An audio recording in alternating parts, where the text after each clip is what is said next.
Selamat datang kembali di TR Sport. Claudio Echeverri membuat gempar dan heboh. Dijuluki titisan Lionel Messi itu, mencetak gol debutnya di kancah profesional dengan cara sensasional mirip seperti yang biasa Lionel Messi lakukan. Manchester City selaku klub barunya, sangat beruntung mendapatkan tanda tangan pemain yang biasa dijuluki, si iblis kecil. Masih muda, skill yang mumpuni, dribble dan gocekannya di atas rata-rata, Echeverri pun sepertinya, akan membuat cerita baru di kancah sepak bola. Mari luangkan waktu sejenak, untuk menghilangkan kepenatan setelah beraktivitas, dengan menonton dan menyimak ulasan berita sepak bola terbaik dari kami, tentang seputar Lionel Messi. Dan inilah ulasan berita selengkapnya.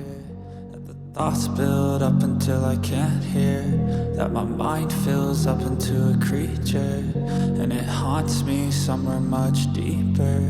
I got nightmares in my head, I fear that the thoughts build up until I can't hear, that my mind fills up into a creature. Sudah beberapa hari lewat dari momen lahirnya gol perdana Claudio Echeverri, tapi gaungnya masih kencang di Eropa. Remaja berusia 18 tahun itu, berhasil memecah telur untuk River Plate dalam penampilan ke-11 di Liga Argentina. Kejadiannya, saat River menjamu Gimnasia La Plata di Stadion Monumental, Senin tanggal 18 Maret tahun 2024, pagi WIB.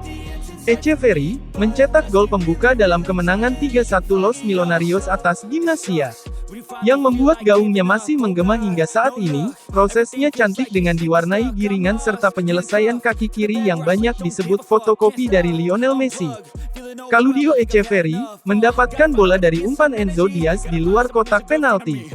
Kemudian, dia merangsek ke dalam sembari dikelilingi 3-4 pemain musuh, dan mengecos salah satu di antaranya sampai nyaris terjatuh. Gerakan itu, memindahkan sudut tembak dari kaki kanan ke kaki kirinya yang dominan.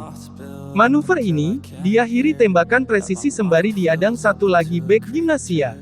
Kiper lawan dibikin tak berdaya menggagalkan laju kencang bola ke gawangnya. Gol ini krusial, sebagai pemicu kebangkitan River Plate usai tertinggal 0-1 lebih dulu.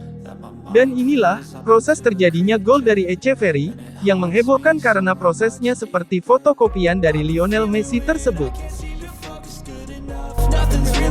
Sometimes it could be a little tough. I just need to feel like the end's in sight for me.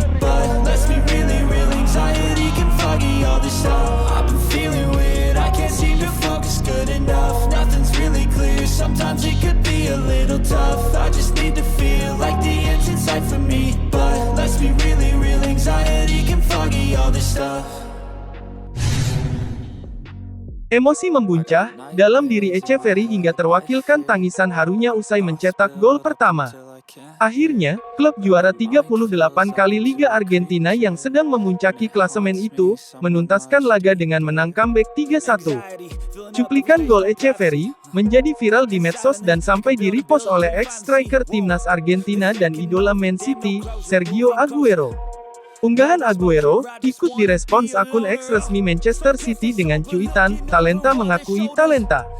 Melalui unggahannya, Aguero kelihatannya ingin menyampaikan restu, sekaligus bukti bahwa Man City tidak salah merekrut Echeverri. Pemain berjuluk El Diablito, atau si iblis kecil yang jadi bintang di Piala Dunia U17 Indonesia 2023, sudah diamankan Manchester Biru pada Januari lalu.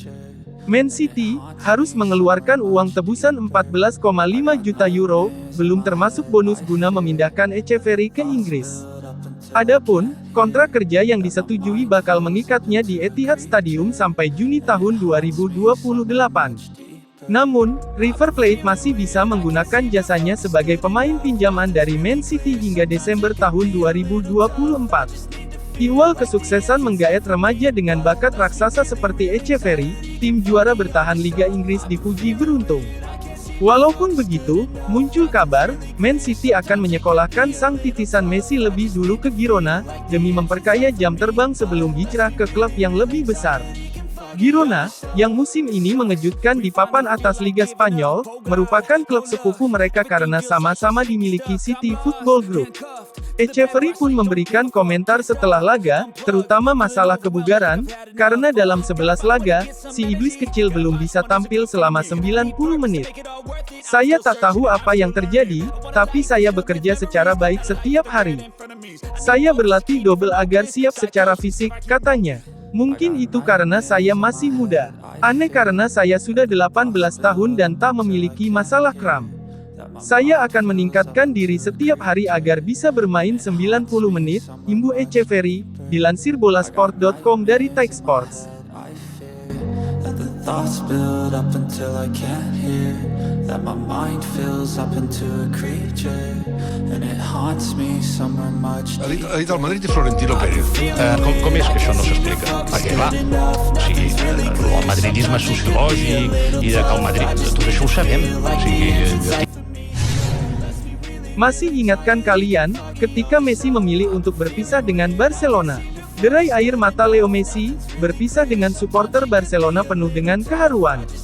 Usut punya usut, ternyata, Presiden Barcelona Joan Laporta dituding menumbalkan Lionel Messi demi menjadi sekutu Presiden Real Madrid Florentino Perez.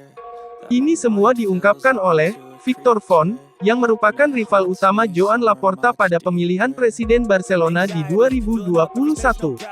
Bahkan, pria 61 tahun itu, mengecam rezim yang sekarang. Seperti diketahui, Laporta gagal memperpanjang kontrak Lionel Messi, sehingga legenda klub itu harus berpisah dengan Blaugrana, dan akhirnya hijrah ke Paris Saint-Germain. Font mengklaim bahwa, Laporta sebenarnya bisa memperpanjang kontrak Messi, seandainya ia menerima tawaran suntikan finansial dari kesepakatan CVC yang dijalin Presiden La Liga Javier Tebas, tetapi, Presiden Barca itu malah memilih untuk bersekutu dengan Real Madrid, dan Florentino Perez untuk berjudi pada Liga Super Eropa, atau European Super League. Victor Font berbicara kepada Catalunya Radio, Dewan Direktur datang di momen yang kritis dan dengan legasi yang porak-poranda. Tapi, alternatif yang mereka ajukan bukan rencana kelangsungan hidup, rencana pendapatan, ataupun meletakkan bola di lapangan. Mereka malah berjudi dengan Super League. Siang hari sebelum final Copa del Rey 2021, dokumen Super League ditandatangani. Itu adalah sebuah perjudian untuk mendapatkan dana. Lalu, Tebas ditawari CVC sebagai solusi jangka pendek. Barcelona saat itu harus memilih antara Messi dan Florentino, dan mereka memilih Florentino. Dan tangan kanan Florentino lah yang menjadi penasihat Barca di isu tuas ekonomi. Barca menjelek-jelekkan CVC, dan benar bahwa mereka tidak melihatnya dengan jelas. Tapi, yang mengejutkan adalah bahwa Laporta lalu menekan kesepakatan dengan Sixth Street, yang menawarkan syarat lebih baik, tapi, merupakan operasi yang mirip. Dan Anas Lagrari, tangan kanan Florentino, yang menjadi penasihat Barca. Saya tidak suka ini. Messi, dengan bersimbah air mata, akhirnya harus meninggalkan Camp Nou, dengan Laporta dikabarkan berusaha untuk memulangkan mega bintang Argentina itu, meski gagal, selepas masa baktinya di PSG. Messi mengaku ingin kembali, tetapi enggan melalui nasib serupa lantaran masalah keuangan Barca dan akhirnya memilih pergi ke Inter Miami. Laporta, menarik berbagai tuas ekonomi yang memungkinkan Barca untuk mendatangkan pemain bintang seperti Robert Lewandowski, Rafinha, hingga Jules Koundé, tetapi, krisis finansial mereka tak kunjung menemui titik terang. Perez dan Laporta, sama-sama masih ngotot menggelar Super League, dengan Barcelona dan Real Madrid menjadi satu-satunya klub yang masih berkomitmen pada mega proyek tersebut. Joan Laporta akan melanjutkan masa baktinya sebagai Presiden Blaugrana sampai pemilihan kembali digelar di 2026.